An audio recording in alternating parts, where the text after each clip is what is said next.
I'm not a big Pink Floyd fan, as you know, Danny. I'm a big Pink Floyd fan. You are? Yes. In 1974, I believe it was, Wish You Were Here was an album. Can you tell a green field from a cold steel rail? There you go. Go ahead.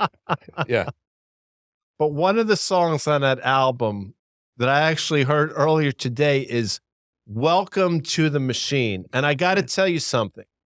Welcome to the machine in the form of this stock market, which is exactly that, a machine. And we're going to talk about it. But before we do, Danny, got to tease a few things. On this episode of the On the Tape podcast, by the way, you are listening to the On the Tape podcast. Danny Moses, Dan Nathan, myself, Guy Adami. We are joined by Stuart Sopp. Hold on a second. Dan Nathan is not here right now.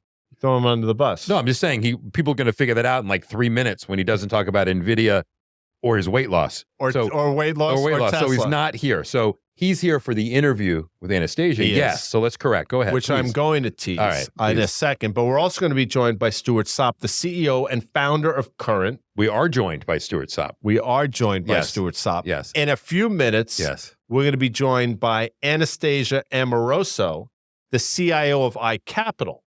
When she's brilliant. By the way, if you listen to her back in January, she was the smart one. She was the bullish one. And here we are at 4,400 I would call or so. Chief Investment Strategist and probably wears many hats there. Many hats. Yes. Do you wear hats, by the way? I do wear hats. My head's very big, so it has to be a thank you. Okay. Stuart's got a great head as well. He does. Amazing. He's got great hair, by the way. What else are we previewing? Well, on Monday, which is June 19th, we also did something called What Are We Doing Now? That would be, of course, Danny Moses, the aforementioned Dan Nathan, along with Porter Collins and Vincent Daniel. And I will note that on June 19th, I will not be able to lose money in the stock market because it will not be open. Although it's possible, it might still happen. But as far as I know, the market's closed on Juneteenth. Okay. As far as I know. Although at this point, it doesn't even matter. What else is happening on Monday? We also are now doing a radio show on Sirius XM. Market call-in on Sirius XM. Noon on Mondays, noon to 1, channel 132, the business channel. You can call in and actually talk to us and ask us questions. We did our first one this past Monday. They were thrilled with how it went.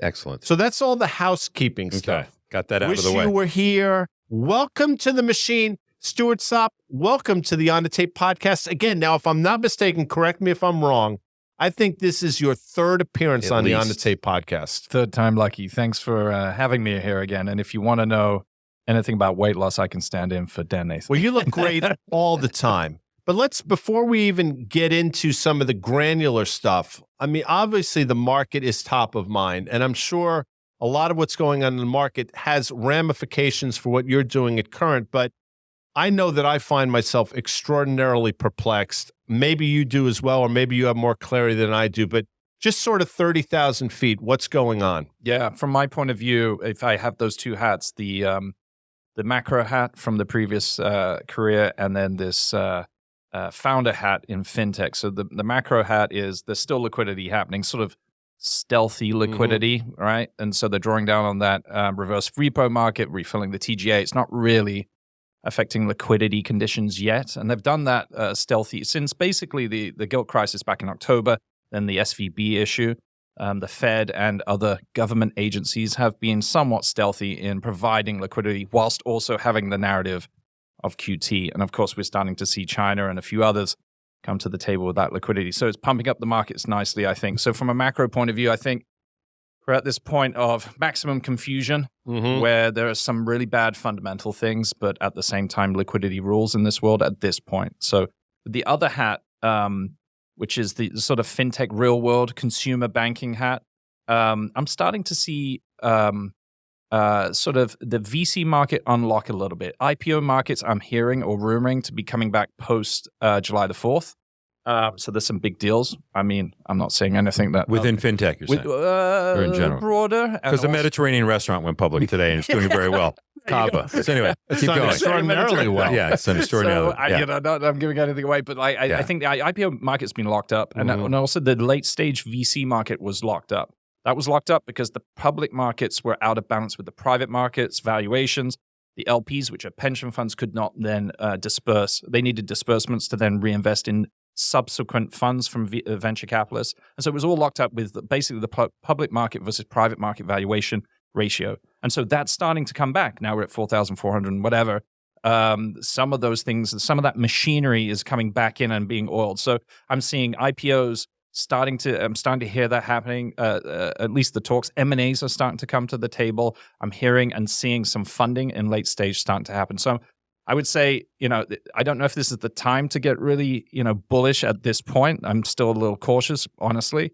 But you're seeing some good green shoots through the market. So you were here on March 24th in the aftermath or during the crisis of Silicon Valley Bank and the resolution of that and what the Fed and Treasury did. So let's make this simple, right? So since you were last here, the Fed is now kind of retrenched on some of their portfolio, but it went from 8.5 trillion basically to 9. We're working our way back towards the 8.5 trillion. A lot of that came at the window, people being able to post as collateral, right? China today, literally, People's Bank of China saying, here comes the stimulus. They're cutting rates. They're going to put money in infrastructure, right? Because we're just money sloshing around the system again, as I think what it is. And I think you'll agree with this, that the implied guarantee effectively of all depositors has occurred. Yep. So basically we know that. We know the Fed's going to be there at any point now. Treasury, the moral hazard is kind of alive and well, and stuff is trying to find a home and the money's sloshing around. So the one thing that I always don't respect enough is I do fundamentals first and liquidity second. It's all about liquidity, to your point. We had Kava go public today at a $2.5 billion valuation. I always love this because, and I'm not going to value Kava, great. It's now doubled, it's $5 billion. If I'm the CEO and founder of Kava, I'm like, hey, JP Morgan, why did you price me at 22 if we're going to trade it for it? Anyway, I love, but it is healthy to see that. Like there's the sixth largest IPO, right? You like their food. Sixth largest IPO of the year. We're about 50% behind where we were last year as far as IPOs, but that was as expected. We'll get into more, but there is a healthy aspect to, we see things like that as a one-off separate from any AI separate. That's what's supposed to happen. That's capitalism kind of working here. But it is amazing, Stuart, that what we're seeing, fundamentals be damned for the most part. And I don't think you're talking your book. I don't think Current's doing a raise necessarily. Nope. I don't think there's M&A going on. So you're not willfully looking for these things to happen. You've been in this industry. You see this stuff go on. So I'm trying to basically, realign myself and my brain. And we've been joking for the last few weeks. Oh, be bullish. That means the small caps will catch up. They're catching up to a degree. What is it now, in your opinion, from a macro perspective that could go wrong here? And I'd argue if it does go wrong, I don't know where the bottom is in terms of, because there's no valuation metrics that really make sense here. No, especially for some of those smaller, the larger mega caps, the sort of smaller subset of like the S&P 500. I mean, none of those really. You were not going to talk about Nvidia, but you already know. You already know it doesn't kind of make sense. From a liquidity point of view, I would hazard we have seen, this is the tail end, in my view, of that. Maybe China is the last shoe to drop on this sort of overt printing or covert printing. I think we're going to have a tricky summer, at least in the US, right? We have a lot of money that we need. We have a lot of treasuries we need to sell. And so what is it, $1 trillion? 1.4 trillion Treasury has to raise from now until the end of the year, probably closer to November, if I'm really looking at this thing correctly, Danny. Yeah, and I will tell you, not to cut you off, Stuart, but I think part of what the Fed did yesterday, we can get into that, and I don't think they did that bad of a job, to be honest with you. People are bitching and moaning, was that I think he knows, and he said twice in his presser at the beginning, he's going to continue with quantitative tightening. He's going to continue selling his portfolio. And he knows, to what Guy just said, he's competing with 1.4 trillion coming out, right? So granted, they still have 5.2 trillion of treasuries and 2.6 trillion of mortgage-backed securities. They're unwinding 95 billion, 60 and 35 respectively, treasury mortgage-backed securities a month. And I think he wants to see part of what is going on. I think he underestimated at the outset of what unwinding 9 trillion. I still don't believe they're ever going to do it, but now competing. So you have a lot of supply coming onto the market. Supply in equities with IPOs. They come in, granted, a small one, but that's the point. Can the market absorb on treasuries and on equities this type of supply coming? And if there is other deals that do occur and so forth, I'm curious to see kind of how this is going to be absorbed into the system here, and love to get your thoughts on that. I mean, this summer, I think it's not going to be, I don't think it's going to go that well. So the reverse repo pulling is the thing that's happening right now to refill the TGA. That doesn't really affect open markets as much as the selling we're mentioning. I think at some point in this summer, we're going to see a liquidity drain. I think that's more disflationary than anything else, and it means bad for risk assets. Not to come on 3 times and say I'm warned about this, but I do think that that's what's going to happen. But then I think what we have learned this year that is liquidity does rule, and they do have a pretty good handle on this. And we have China as well, and we have almost coordination. We saw Yellen's comments as well. She was kind of warming to China throughout this week, and then bam, right? Then China starts stimulus. Like there's definitely our militaries may not be communicating, but it sure looks like our central bankers are. Guy, I have a stat for you. Guy, I have a stat for you. Okay. So the bets against the 2-year, right? Funds that are shorting the 2-year is at its highest level since 2006. It's been building for 11 straight weeks.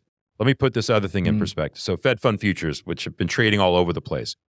1 month ago, today, there was a 32% chance that in June of 2024, Fed funds would be between 325 and 350, and a 31% chance between 350 and 375. So the 325 to 375 range was a 63% chance that that's real. Today, that same number, 63% chance, falls in June 24 between 425 and 475. Wow. So you tell me in a 1 month change, right, we've had this much of a change. So there's 2 ways to look at it, in my opinion. People are begging for a soft landing or no landing. What the Fed said yesterday is what describes as a soft or no landing scenario, meaning economy is still strong, job growth is happening. People don't want that. They don't want to happen. So rates higher for longer. I'm a firm believer that rates higher for longer. Forget about the lag impact. The other asset classes, Stuart, that we're already seeing, X the S&P, just take that off your list for a second, are suffering right now. And they're signaling a slowdown. They're saying banks are retrenching in auto. Banks are retrenching in commercial real estate. So there's a false ceiling, but no one cares because it doesn't equate for some reason into the stock market. I'm wondering when that will marry itself into the markets, if ever, because unequivocally, I can't say with 100% confidence, and Porter, Vinny, and Dan and I discussed this today, which will come out on Monday. When we do look back, whether it's 2 months, 4 months, or 6 months from now, the whole concept will be, and maybe the Fed will just keep printing and we never get there, the economy couldn't sustain itself with rates being this high for this long. And that I'm certain of. So certain pockets can work within the market, but the overall, the health. And Stuart, back to what you see, and Guy, I want to get your comments on that, but what you see on the consumer side again, because you do see the Gen Zs mostly, but you do see what's happening and how they're moving money around. Are you seeing stress on the consumer at this point? Not at all. So at current, we're really strong on the 18 to 24 group. Obviously, we have family banking as well. And we have a tail all the way up to sort of 40. 40 years old is probably where we start to tap out. Intentionally, I should add. We've seen strong wage growth throughout this year and obviously from last year. So all those wage price increases, wage inflation, from a blue collar or working class perspective has probably kept up in my view, or they're taking overtime or whatever it is.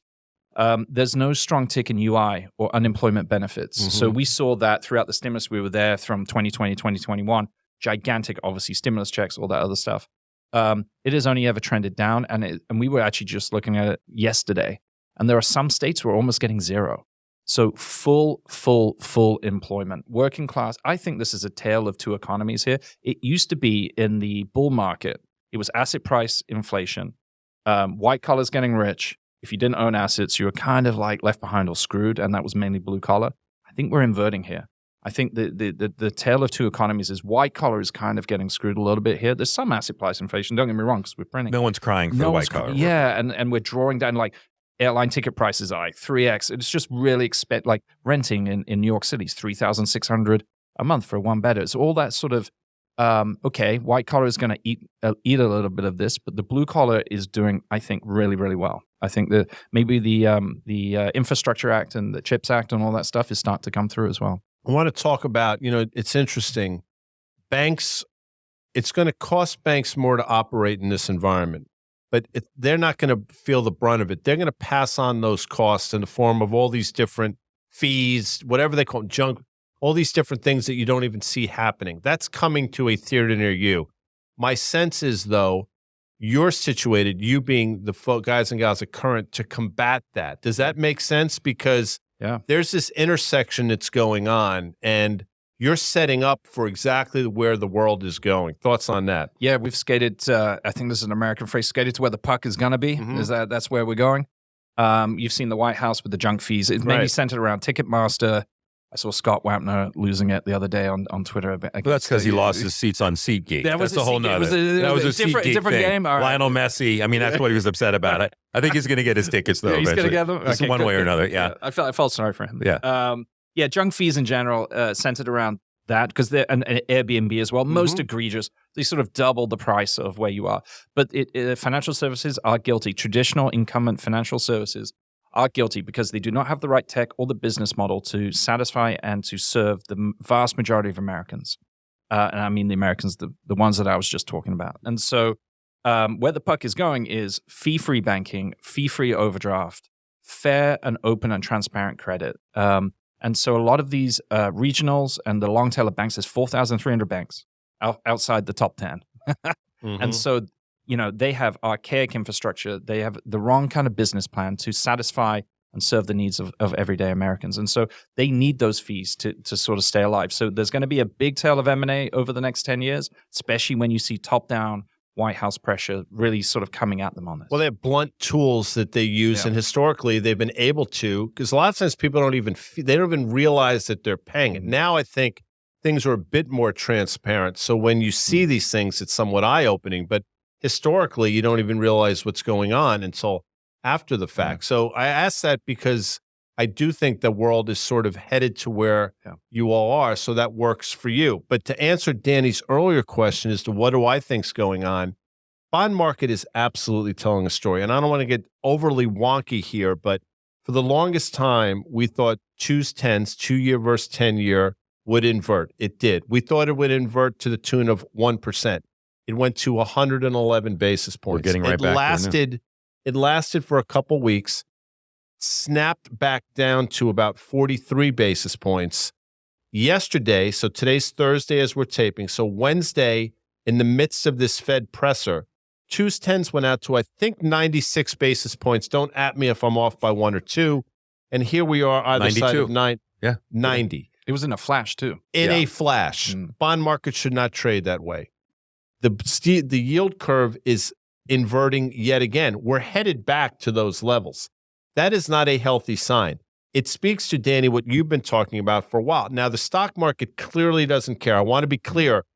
That thesis had me being very bullish, which I still am on equities, but that was the wrong way to be. Clearly, something else is going on. Historically, though, a yield curve that stays this inverted for that amount of time, that goes from flat to 111, down to 40, back to 90, that's not a healthy sign either. And the fact that we're probably going to stay around here is because the economy is weakening vis-a-vis the ISM numbers and all the different data that's coming in. That manifests itself in 10-year yields effectively going lower or staying. Inflation is still a problem. The Fed has told you that. Look at what the ECB has done. Bank of Canada surprise hike. 2-year yields continue to sort of grind higher. That inversion is going to continue. I don't know at what point it has an impact on the equity market, but almost by definition, at least the books that I read in school suggest that it will, Danny. So everyone should know this or think about it logically, is that what the market's telling you is that if short-term rates or the Fed, effectively the area that they control stays higher for longer, it will have an effect on slowing the economy. Therefore, 10-year yields are slowing because it's portending kind of a slowdown that's going to be occurring. The real life problem with that are in the banks. And the banks presented this week at Morgan Stanley's conference, and the big banks were okay, but the regional banks are all guiding down again. And we think about kind of where rates are and the yield curve, it's a negative for banks. I mean, they look at, 3-month over 10-year. I mean, you talk about inversion. And so that's a big problem. And we're seeing now post-CIVB, post-mortem on CIVB and Silvergate and all these other banks, and First Republic, is that they still have a problem here. They're mark to market, right, for the securities that they own. It's still an issue.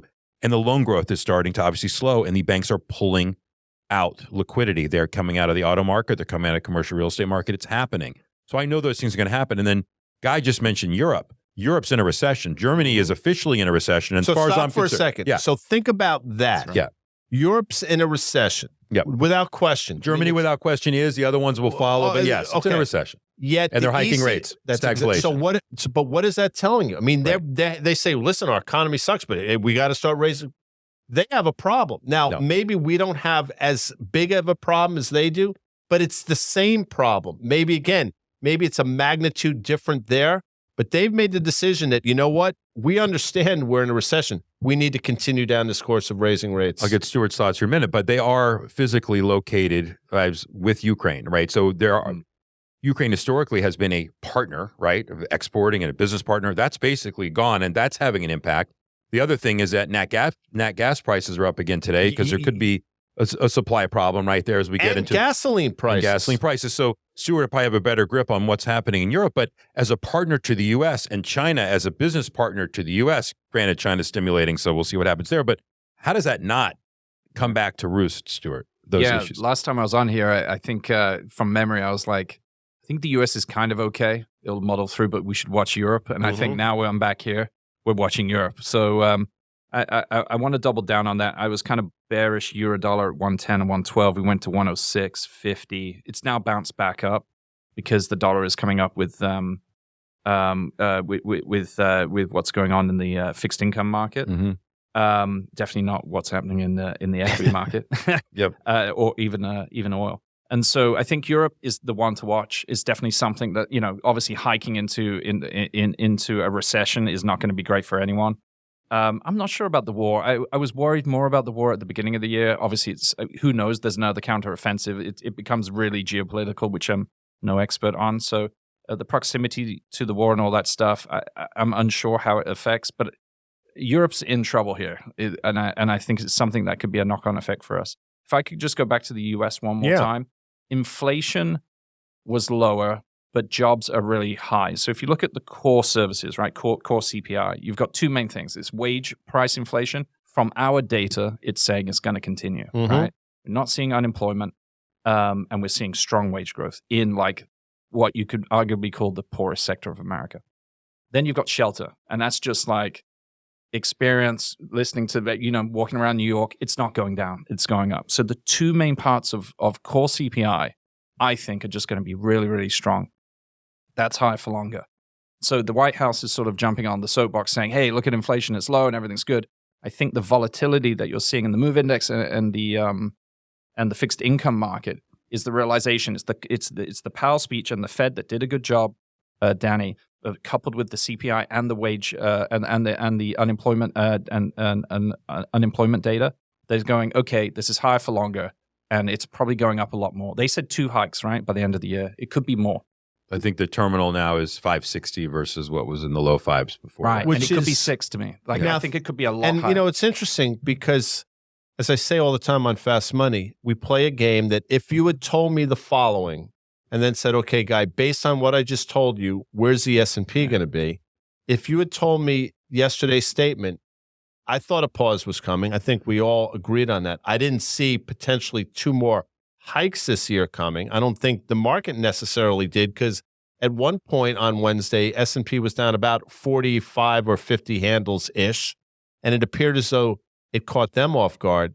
It's shocking to me, given the run equities have had over the last 3.5 months, that even with the statement, which I'm sure they thought was going to come off as extraordinarily hawkish, the market reacted as favorably as it did. Now, you mentioned China. I get it. That's definitely part of it.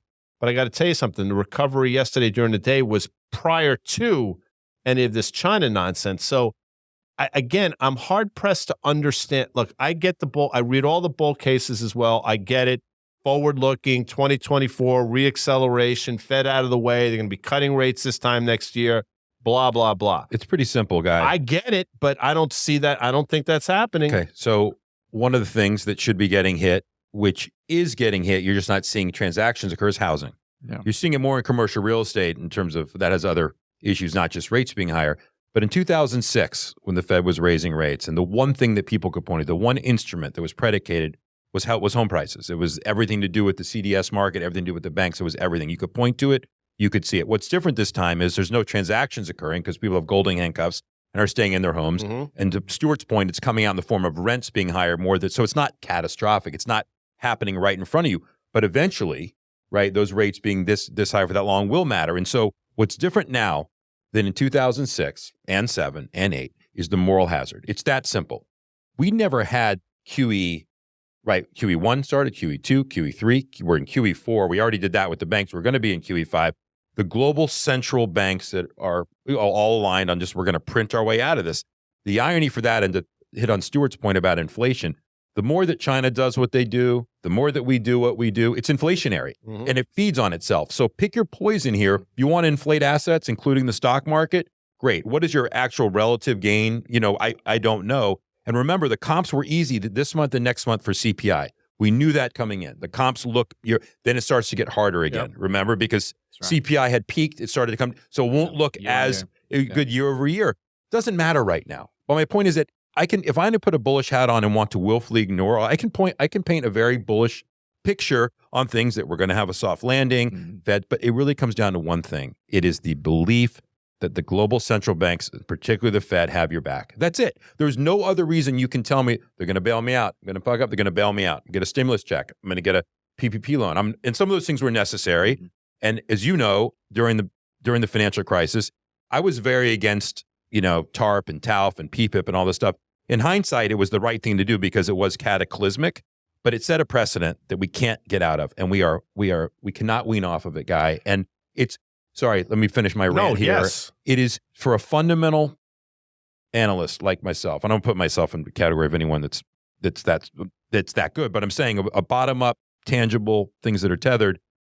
It's just, I have a real problem because you feel like you have no basis for doing the fundamental work. It's not rewarded. Anyway, it's frustrating because, first of all, when you have the views that we've had for quite some time, it's counter to what the populace wants to hear, right? People don't want to hear the bear story because people are geared. They want things to go higher. I totally understand that. Buy side, but the populace as well. It's in everybody's benefit for everything to be going well. So when they hear us talk, they first of all want to drown it out. But when the market moves the way it has, not only do they want to drown us out, but they want to then ridicule, what a bunch of assholes. You guys are missing the move, which I guess is true. But what I think, to your point, willfully ignore, and that's an interesting phrase, in order to remain bullish, you have to almost willfully ignore everything that's out there that should be at some point, and I'm going to choose this word, by the way, catastrophic to all the risk assets that we've been talking about for the last half hour or so. Yeah, I think it comes back to that liquidity point, is being a macro or bottoms up person. We've got to a point, I think, in the markets where option liquidity is dominant, especially when it comes to the equity market. Maybe not so in the fixed income market. And I think that's why the MOVE index and fixed income is worth watching versus the equity market, because you're going to get a true macro read, or truer, I should say, macro read on the economy. And I think from an equity point of view, liquidity is almost everything now. Retail, I talk to my friends in hedge funds and in the banks. Retail 0-day options are just going bananas, absolute bananas. And they're the ones that are pegging the market. I think we talked about this earlier. And some of those bigger companies, JP Morgan, Citadel, et cetera. And so there is a dynamic shift. There's been a dynamic shift whereby the tail is finally wagging the dog. And that's why it's so confusing, right? In the equity market specifically. And so we've got this self-reinforcing bubble where we've detached. The equity markets were businesses, and we financialized them, and then we created derivatives on top of them, when we pour gasoline on top of that, because we've got sovereign printing money that feeds into that. And so what we've done is we've created this bubble, this echo chamber of itself. It's sort of trading itself. And feeds on itself. It feeds on itself. And so it's so detached from the fundamentals and the economic reality of what you're mentioning. Now, that's only good. It's great, right? Because you can be long only and always win. It's only good until that linkage breaks. All bubbles pop at some point. So I guess what we're really saying, and I think we're on agreement, is how long does liquidity last for? Sometimes you get those jarring movements. And we saw that with the debt ceiling discussion. All of a sudden, we were like, okay, maybe something's going to happen in the pipelines of this, right? If we have a technical default of the US government or something like that. As soon as that was resolved, look at what happened. Not only was it resolved, there's no cap. Yeah, no cap. You can print, that's print right. Forever. So think about it. It's insane. So the two crises which happened in the last 4 months have been the banking crisis, which was resolved by guaranteeing all deposits. I don't care what they say. And the debt ceiling, which was resolved by having no ceiling. Yeah, right. I mean, what are we doing? Anyway, so sorry. This is what it is. This is exactly, it's that simple. This is what they're reacting to. They're like, oh my gosh, liquidity is the game. You've just said I can have infinite liquidity after this point. Let's go. This is what's happening. So That's wait a second. inflationary. So you mentioned What Are We Doing? That'd be a great title for a segment. Yeah. Which, by the way, we are doing What Are We Doing? As I mentioned earlier, for you folks that just came in late, perhaps. Danny Moses, Dan Nathan, Vinny, and Porter. Correct. On Monday, it'll drop. What Are We Doing? You got to listen to that because it's great. Now, let me ask you this. Everything now that we've talked about, it leads, in my opinion, to one road. I know you know where I'm going. In 2022, global central banks bought $71 billion worth of gold. I think it was 1,131 tons. Don't at me if I'm off by a couple of tons. It was a historic amount. This year, they're on pace to do similar, led by the way, the Bank of China, who every month I see continues to sell U.S. treasuries, good for them, and continues to buy gold. It has not manifested itself in the price yet. Gold is still, it's there, it's hanging in there, it's on this uptrend line, seemingly can't take out the prior high that we saw. But I got to tell you something. You asked what could break or what could trigger. The gold market, I think, is on the precipice of something. Now, you're going to say, Guy, take your effing tinfoil hat off. I understand that. But it's, if you pay attention, which is the cheapest thing you can do, it's happening, Danny Moses. I'm going to get Stuart's thoughts on this. I want to comment on one of Stuart's comments about how this thing feeds on itself on the upside. If bears want to bitch and moan about how it feeds on itself on the upside, rest assured that bulls will bitch and moan when it feeds on itself on the downside, because inevitably these zero-dated options can be puts They also. go the other way. You know, they can be puts. You know, it's not, so it feeds on itself the other way. In that scenario, when that does happen, I think that's going to be gold's moment in the sense of, okay, where can I go? What can I do? But Stuart, Guy and I share the same view on gold. I realize it's not a utility, quote, this, that, and the other. What, you know, there's no utility for it, although jewelry. Talk to me your thoughts on gold. You've traded it. You've been around it. Yeah, I think it's collateral. So you said two things, I think, Guy, on this conversation. I think you can tie them together with where gold is going. One is China is selling treasuries. They do not see treasuries, U.S. treasuries, as collateral anymore. And so they've replaced that with gold. So now they've created stimulus programs and all the rest of it today. That means they're going to have to go and buy some more gold, I think, in the short term at least. So there's this underlying central bank bid from the BRICS economies plus, BRICS plus, anyone who wants to join them. They're all going to be gold-centered on their collateral. So maybe gold can come off exceptionally fast, on a short or medium term, given the price action. But over the long term, I just think there's just this underlying bid for it, and I don't think that's going away. These are current account surplus countries. These are countries that have resources that sell stuff to the rest of the world. They need to park that money somewhere. And so they're converting some of those assets into gold, or a lot of those. What I've been saying, and I believe this, I think central banks have been hedging their own ineptitude in the form of the gold. Now, people say, well, what are you talking about? The gold price doesn't, it has not, I'll say it again for the 100th time. Yes, it has not manifested itself in the price yet. But what I will tell you is there is a pool of money out there in the form of a lot of these hedge funds, larger institutions, that gold is on the radar screen, but it's in the periphery. It doesn't become a bullseye for them until it goes significantly higher. And then that whole group of people will pile in. So in order to get those people in, the price has to start going higher. And then we talked, price begets price, or things start to chase. That's when you're going to start to see the chase, because the gold market is not big enough to handle the amount of inflows that I think will be coming at some point down the road. I will say this. Gold has actually held up relative to what the dollar has done recently. Gold actually has held up more than if you told me where the dollar was relative, right? Where Dixie's trading, I don't know. 102, where it is right now. Where is it right now? 102.50 or something. Yeah, I would say, gold, but it's hanging in there. And Guy, before we get out of here. Where are we going? Oh, we got to go. Hold on, I got a couple things for you guys. No, I know where you're going, Dan. You don't know where I'm going? I do know you're going. Where am I going? You're going to say, you know what, last week, I gave you the trifecta in the Belmont. I told you how to play the Belmont Stakes. I gave you four horses. I told you how to bet it. All right. And guess what happened? That trifecta came in, and I actually didn't know the number. I said, I bet you paid about $134, and you said actually it was $133.17. You made that up? You didn't know what it was? No, I didn't know what it was. I did the math. I knew what the odds were, so I did the math in my head. Yeah. Sort of Rain Man shit. Yeah. See, that's fundamental. Go ahead. Unbelievable call by, seriously. I want to say something. Well, it's your podcast. I did fundamental analysis on something. It was Tapit Trice, right? I know. We talked about has the length, has the history. so did the winning horse, right? Because remember that story by that woman is amazing. I was going to say, honestly, you know what should have made sense to me? You think about a woman-owned secretariat. 50 years later, it made it. This is only in retrospect. No. Trainer. Yeah, she was right, but correct. This trainer was a first woman. It's amazing. You love looking back at the obvious things that are great stories. Only in retrospect. No, but exactly. please. Anyway, if the two horse had finished second instead of third, if I know the queen had horses, balls, the king, whatever. The king laughed. Anyway, all right. So we don't need to talk about that. What else we got to wrap up here? No, okay. So the other night, Dan's going to be pissed at me, and maybe they'll cut this out. But I think the title of the show is "Welcome to the Machine." Yeah. And I mentioned Pink Floyd's "Wish You Were Here." Yep. Stuart, I want you to think about this. I'm not putting you on the spot, but listen to my question and have an answer. Danny Moses. Yes. You're on a desert island. What's the perfect album that you're taking with you? Pearl Jam 10. Sorry. Pearl Jam 10. You and Dan Nathan. That is the one thing Dan and I agree Pearl on. Jam 10. Pearl Jam 10. I mean, probably Bob Marley Legend would be the second one, but those are my two. Can I have two? You can have whatever you want. Stuart? Man, you put me on the spot. Don't say AC/DC or NXS or any of those Aussie stuff. How about Yeah. Smashing Pumpkins. Oh, stop it. You're embarrassing yourself. In the Infinite Sadness. No, because it's like a double album. You said a desert island, right?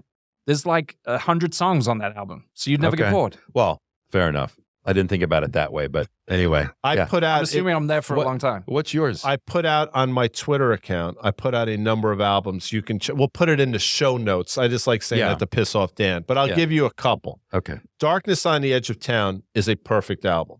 Okay. The first 6 Led Zeppelin albums, up until like Presence or Coda, are perfect albums. Street Survivors from the great Leonard Skinner is a perfect album. Boston's first album. You can only take one. You can only take one. And the Cars' first album. What is your album that you take on the island with you? The only Darkness. Right, we're the last bears, so we're on the island of bears and albums. I will tell you. It's something depressing, maybe like Darkness on the Edge of Town. Perfect. Darkness is a perfect album. That's perfect. By speaking of darkness, you and I, Danny, are darkness. Stuart is somewhere in between. But in a few minutes, we're going to bring the light to this conversation in the form of Anastasia Amoroso. So stick around, folks. Introducing event contracts from CME Group for individual investors who want a new, less complex way to trade some of the world's most recognized futures markets. They're smaller, lower cost, with predefined risk. Event contracts let you trade your views on daily up or down price moves in equities, gold, oil, and more. The markets you know and use every day. Take a position by choosing a side with event contracts from CME Group. Learn more at cmegroup.com/event contracts. iConnections is the world's largest capital introduction platform in the alternative investment industry. They bring the asset management community together through a membership platform that lets allocators and managers meet and connect both physically and virtually. Over 3,000 allocators and 600 managers are part of the iConnections community, overseeing nearly $48 trillion and $16 trillion in assets, respectively. iConnections first came to our attention in 2020 during the first wave of the pandemic. That's when their first event, Funds for Food, became the largest virtual cap intro event in history. To date, they've donated nearly $2.5 million to charities. They are also the people behind the alternative investment industry's largest and most exciting in-person events. To find out more about iConnections events and members-only platform, visit iConnections.io. What's up? Guy here. Did you know FactSet is the official data provider for Risk Reversal Media? FactSet is the key to all of our analysis. It's not just charts. FactSet provides insight into the top headlines of the day, private markets, and sector-specific data. If you ever have issues, get help from their support team that is committed to your success. Visit FactSet.com to experience the power of FactSet and request a free trial and unlock access to the tools that matter most to you. Hey, it's Dan here. Are you tired of struggling with your weight? I know I was, and that's why I turned to Ro. They offer a revolutionary medication approved by the FDA specifically for weight loss. It's paired with lifestyle coaching, so the weight comes off and stays off. I started with a free online visit and connected with a U.S. licensed healthcare professional. They prescribed the medication that helped me drop 30 pounds in the last 4 months. And now Ro is offering a discount just for our listeners. To get our special offer, go to ro.co/tape.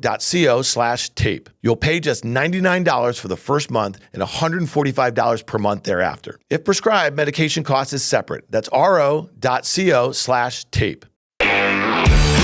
Welcome back to On the Tape. Danny and I are joined by Anastasia Amoroso. She is the Chief Investment Strategist at iCapital. And welcome back. This is your third appearance of On the Tape. Time flies this year. It is flying in the face of us here a little bit. I think three very different market environments, too, if I were to look at the 3 days. She was on October 21, January of this year, and then here we are now. Right. And you know, it's funny, like our listeners know that Danny, Guy, and myself have been particularly bearish. We started getting very bearish. Constructive. In mid 2021, we started getting very bearish. And we were flying in the face of what was still going on in the broad indices. Yeah. But 2022, we just kind of stayed the course. We were sellers on every one of those rallies. It all worked out. We were not pressing lows back in October, but there were things that we remained skeptical about in the January and February rallies, and the stock market did not change our view.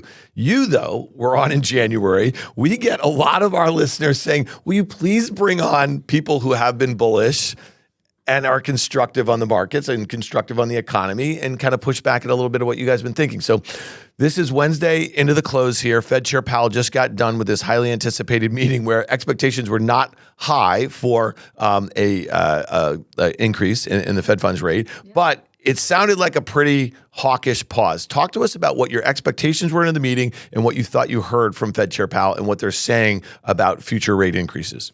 Yeah, it was a hawkish pause, and the expectation, of course, was for them to do nothing at the June meeting and to pencil in another 25 basis points of rate hikes and sort of maybe kind of pre-commit to July. That was the expectation. That's not exactly what happened. You know, the reason why it took initially the market by surprise, because now we got 50 basis points of extra increases penciled in for some time the course of the year.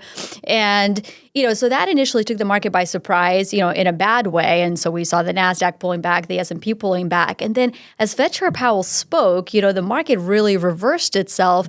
And I think the reason for that is this realization is that no matter which way you slice and dice it, we're so much closer to the end than we are to the beginning. You know, what's another 25 basis points? You know, is it really a game changer? Is it really a deal breaker for the market? And I think that's why we've had this sort of turnaround. You know, the other thing that I took away is, you know, if before at some point we were talking about 75 basis points every meeting, just about, you know, then we stepped down to 50 basis points, then we stepped down to 25. Maybe we're now stepping down to a quarterly pace. And that feels a lot more digestible for the markets than what we've been through. I thought his one comment twice in his opening comments, he made a comment about quantitative tightening without saying quantitative tightening. We're going to continue to sell securities. Yeah. And I think that the timing of Treasury that now has to fill back up the coffers, we know we're competing against that. I think without saying it, what he was trying to say is, let's see, I'm going to keep doing this quantitative tightening. And now I'm competing with Treasury, offloading these securities, right? So he's selling $60 billion of, you know, a month of Treasury and $35 billion of mortgage-backed securities a month. I think that's part of it, of what he wants to see happen over the next 6 weeks, in my opinion, because if rates start to move substantially higher, he knows that's a tightening of some type of condition. So that was one of the things that I took away. I thought it came out as predicted, in my opinion, a little bit more in terms of 5.6 being terminal rate versus 5.4. But he's basically telling people and investors that he thinks we're in for a soft landing. As a matter of fact, he's saying, so you can't have it both ways if you're an investor. You want the economy to keep growing, but you want it to not grow too much. So now I think we're back into a point where people are actually going to be rooting for bad economic data again at this moment. That's what I actually believe over the next 6 weeks. Good economic data may turn out to be bad, I think, for the rate market. I'd love to get your thoughts on that. Yeah, I mean, there's this question of, has there been too much market exuberance? And maybe that's why we got that extra 50 basis points penciled in to kind of, you know, a little bit stop the animal spirits and say, let's not get ahead of ourselves. But I also do think you're right. This, you know, he mentioned this several times, that the quantitative tightening is still ongoing. So to me, the biggest way to kind of clip the market swing, so to speak, is to say we're going to stay the course. I mean, even if they just do nothing else, you know, the fact that the Fed funds rate is at 5.25%, the fact that QT is ongoing in the background, that should continue to exert pressure on the economy. How much do you think, though? It's interesting. You said the animal spirits in the stock market. You think that is it presenting a problem for the Fed here? Because again, if the stock market, if the S&P was, at 4,000, right, not at 4,400, we have a situation where they don't have to worry too much. We've seen housing cool down a little bit, right? So risk assets in general are definitely an issue when they're inflating and they seem to be at unsustainable levels.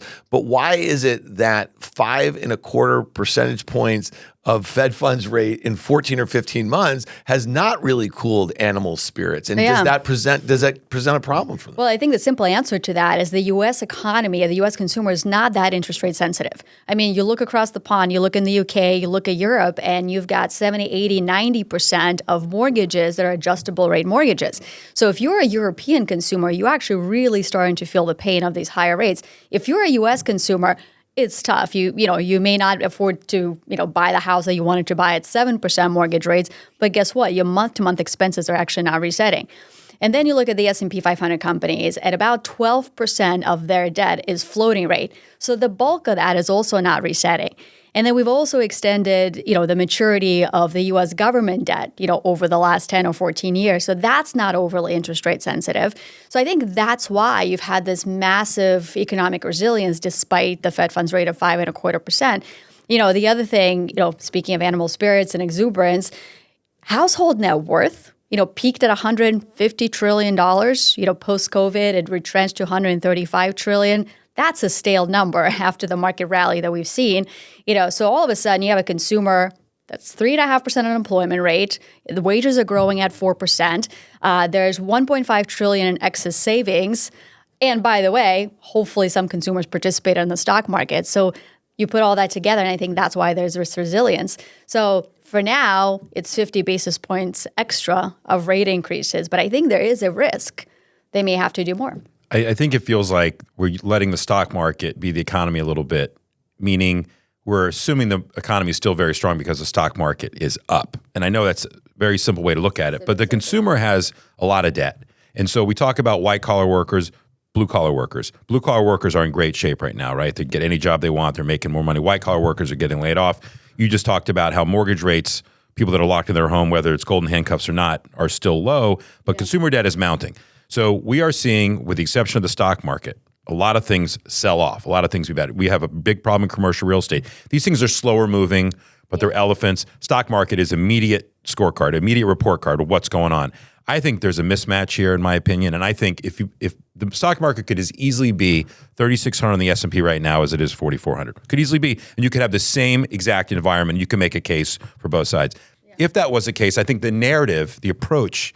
I'm not saying you're wrong. I'm saying the narrative would just be different. It's like, well, there's a lot of debt out there. Rates are high. There's a lot of variable data out there. And I think this is my personal opinion, I still think the entire rebellion of the spending post-COVID, right? And we're seeing slowdown in airline. We're seeing slowdown in leisure. We are seeing it, correct me if I'm wrong, in real time.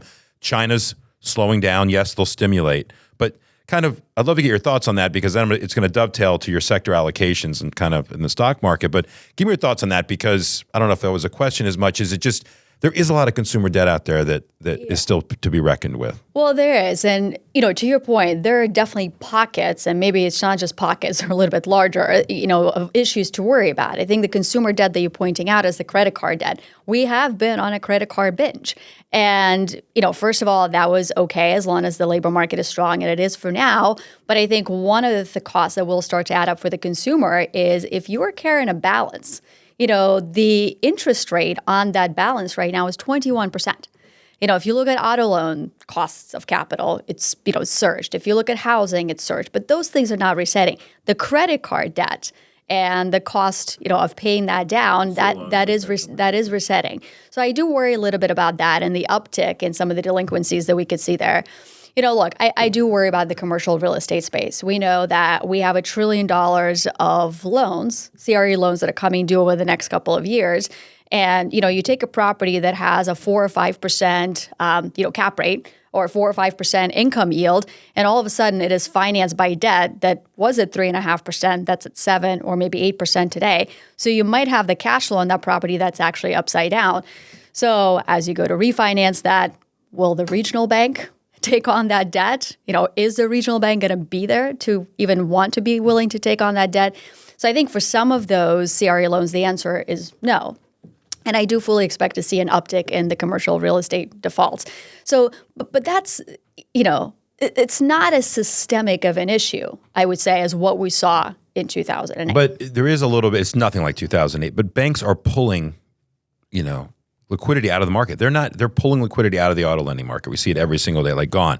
Yeah. They're not giving loans. Deals aren't closing on the medium, small, mid deals that we would never make the Wall Street Journal, but are not being closed now because banks don't want to commit financing.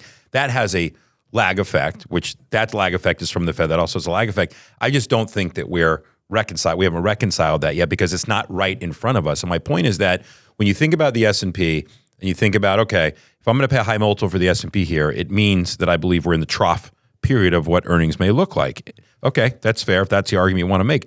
It doesn't take a lot to change the kind of the vantage point or say, okay, 3 multiple points different right here is 660 points in the S&P, right? We're right back where we're going to be back to 3,700. So I guess that's my point is that how does the psychology, not just of the market, or what does it take from here, I'll put it to you differently, to keep the market moving higher from here? Because I can't imagine a rosier picture from here on an earnings basis, on a multiple basis to kind of get me to the S&P. And then I want to, again, dovetail into the sector specifically. Yeah, well, I'll try to paint as rosy of a picture as we can. Sorry to keep, but I feel like this is a good debate. Well, well, first of all, I should say, you look at the relative strength indicator on not just the NASDAQ, but now at the S&P. We are pretty stretched levels, and it has been a fast and furious rally. And I didn't know. I didn't really feel it. No, I'm kidding. Go ahead. Yeah. It kind of felt like that out there. You sure? Just a little bit. But the reason for that is, not everybody, but, there's been kind of this FOMO that's back in the market. And if you were a systematic,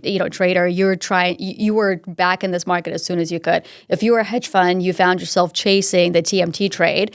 And, that's what sort of propelled the market. But I think it's been a lot too much, too fast, arguably. So I wouldn't be surprised to see some sort of a pullback here. Having said that, the rosier picture that I would paint is it's a bit about the tech trade, and we can shelve that for a second and revisit this. But if you extrapolate tech from the S&P 500 valuations, the multiple on the S&P X tech and X communication services is 16.9 times, which is in line with a 10-year average of about 17 times. And by the way, those sectors, whether it's materials, whether it's energy, whether it's banks, they have not performed at all this year. So to me, the rosy picture that could potentially emerge is that the rest of the S&P starts to catch up more meaningfully with tech, and it's not expensive. And guess what? People hate cyclicals. We came into the year, short the cyclicals trade, and that continued, to be further short throughout the course of the year. So if I were to kind of construct a more bullish scenario, you've got the economic growth that's surprising to the upside. You've got the Fed that is mostly done, so less pressure on multiples, and you've got the earnings revisions that were negative for the bulk of 2022, maybe partially 2021. Now that ratio flipped into positive territory. So if we are in trough EPS and it starts to reset higher and multiples stay around these current levels, that's your rosy case scenario. One thing on that, because your comment about the RSIs and the rotation out of some tech into cyclicals, financials in general, my problem, it's happening, which is very healthy for the market. We talked about are they going to catch up or is tech going to come down? Is that if that proves to be the wrong move, from a fundamental perspective, we get bank second quarter earnings back. What am I doing in these things? Cyclicals, because things are slowing in the industrial space 1,000%. Like things are slowing. I don't have all the data on each name. But what is the buy point then if the momentum starts to turn? Because that's the problem I have with momentum is that when it ends and it rolls off, I'm going to buy that tech company at 29 times earnings or 22 times sales. No, there is no buy point. So that to me is the part, if I was bullish here and I've been participating in this market like I wish I had, that would be the thing that sticks in the back of my mind that I'm fearful of because there is no buy point if the momentum actually does start to turn. That's what I have a problem with. Well, I think the buy point is not right now. It's not right here, right? You look at the NASDAQ, it's gone parabolic. You look at, big tech kind of led the way this year. And then the semiconductors really, caught on. And, that move has been just outsized. So that's not a comfortable place to chase the technology trade right now. But if we do pull back, 5%, maybe on some of the names, 10 or 20%, and if you believe that this is an economy that's not about to head into a recession, and again, the Fed is close to done, or fine, it's 25 basis points every quarter, I think those pullbacks become buyable. And that's a very different environment in which, you were right to not buy the dips and, to sell the rallies.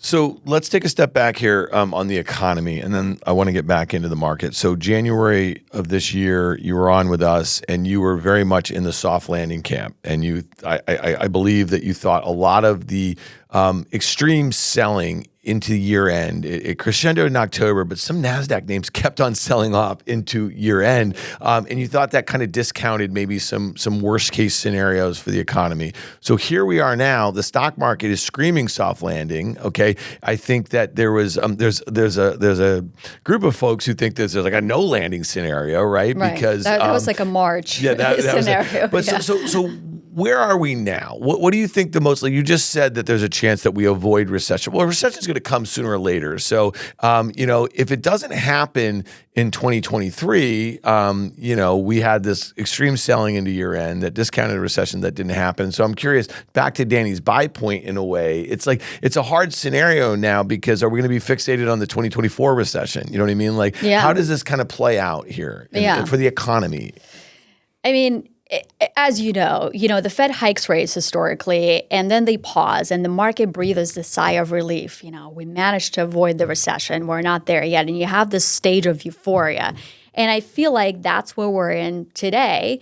And that could last for months, where the economy is still hanging in there. And, people have been calling for a recession for the last, feels like 12 months. And at some point, as the market moves higher, more and more people give up on that recession call. That is happening right now. You saw the investment banks mark down recession scenarios. But it's interesting. Right after the Fed Chair Powell got done speaking just about an hour ago, Jeffrey Gundlach of Double Line Capital was on with Scott Wapner on the closing bell, and he seemed as bit as perplexed as us. He's like, a lot of stuff that I'm looking at is screaming recession. A lot of data that he's looking at. David Rosenberg of Rosenberg Research, who's been on the pod, and we love Rosie, and I think gets, I believe he gets a very negative rap as just a perma bear, that sort of thing. But he's been saying that, a lot of the data that a lot of very bullish strategists are looking at is lagging, right? A lot of the leading indicators are suggesting that things are slowing. So I'm just curious how you square with that a little bit. Yeah, I think one of the most important indicators to look at whether we're heading into a recession or not is just how tight the policy is relative to the so-called neutral rate. So a month or so ago, the New York Fed updated their estimates of the neutral rate, at which, you're neither stimulating the economy nor you're restricting it. And that rate in terms of, in real rate terms, is actually extremely low.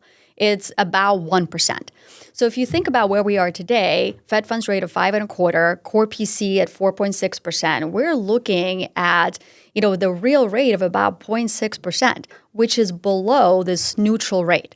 So I think for us to get significantly further into a recession camp, we have to see that real rate move substantially above the so-called neutral rate. And look, that happened. That happened in 2006. You're 2 percentage points or so above the neutral rate. That happened in 1999 and 2000, where you were significantly above the neutral rate, which, by the way, the neutral rate was higher at that point.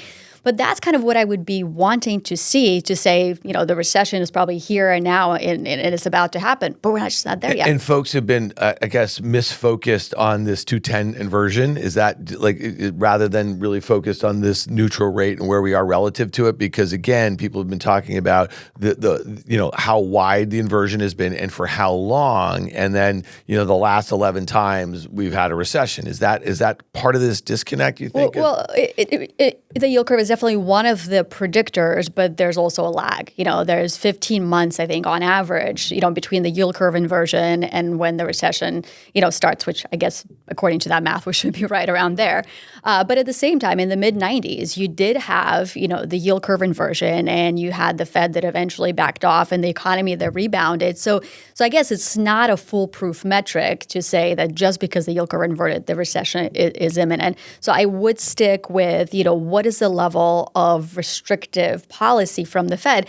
And there's something that the Fed Chair Powell really said this today that was really interesting, because somebody asked a question, why is it that you have inflation that's still not at 2%, but the Fed funds rate that's set to come down in 2024? And the answer to that was, well, as inflation comes down, the real rate becomes more restrictive. And so for them to avoid that, that's why they would presumably cut rates. Whether they do or not, I think is going to determine if we have a recession. I really think it comes down to jobs, right? That's what that's the number one thing they look at: unemployment rate, job growth. He cites it all the time until we see that. But I'll go back to: are we in a recession? Or certain areas certainly are. We called it a rolling recession even 6 months ago. GDP is not strong. It's not like it's so. Definition of recession, which we find out later, is 2 negative quarters of GDP. I believe is whatever they come up with. One of the things. So we're kind of teetering, and so it hasn't officially happened. But that to me is irrelevant to stock prices. So I'll tell you this. Let's say you walked in here today, your first day on the job as a strategist. Where are you allocating right now, both within the U.S., globally? What are you looking at here? Are you going to bonds? Are you going into equities? Because in this case, I think the bonds are attractive based upon things that we're hearing here. Yeah. So. Well, this was almost a lot easier to answer in January or October of last year than it is wish today. I had listened in January, but please continue. No, we listened. We just didn't act. Oh, sorry. Yeah, we listened. Yeah. Yeah. Perhaps I'll start with the highest conviction area right now, and that is you got to get paid. You still have to get paid in, places that can get you more than inflation and that can get you more than cash. And that's private lending, that's direct lending, that's private credit. And it has been a great environment for private credit because the regional banks are stepping back. So you're looking at yields on some of these middle market loans that are 10, 11, maybe 13%. And it's a great environment because they're floating rate instruments and you have Fed funds rate that's holding at 5.25%, possibly higher. And if the spread before that they were able to charge was 500 basis points over this, this Fed benchmark, now it's maybe 600 basis points because private credit is the provider of liquidity, is the provider of capital when everybody else is stepping back. So that's one of the pillars I would consider for the portfolio because cash is 5%. As great as that is, inflation is 5%. So it's actually not that great. So I would consider private credit as a high conviction idea. Within the equity markets, again, it's tough that you say if you're walking into just right this moment, I would look to cyclicals. And I would look to, perhaps just the broad S&P. But let's actually take S&P X Tech because could you do the equal weight? And you made a great point about basically, and I saw some of this analysis earlier in the year, that if you take out those top 7 names that make up 25% of the S&P and you look at the other, let's call it, 490, they troughed at about 13 times last year. This is the equal, so it actually got to a sort of trough multiple that we've seen in pre-recessionary sort of periods, discounting that. So yes, if you take that out, the S&P is hard right now because you have $8 trillion of market cap in about 6 names that are up on average 40-some% on the year, right? And so it's very top end heavy. And I guess I wonder a little bit is if we didn't have this AI mania for the last few months that has infected those biggest names, what would be leading right now? Do you understand what I'm saying? Because energy is not participating. Financials are not participating. Cyclicals, as you mentioned. Healthcare is not. Small caps just got off the mat, but they don't really act well. They're still 20%. The Russell 2000 off of its 2021 highs here.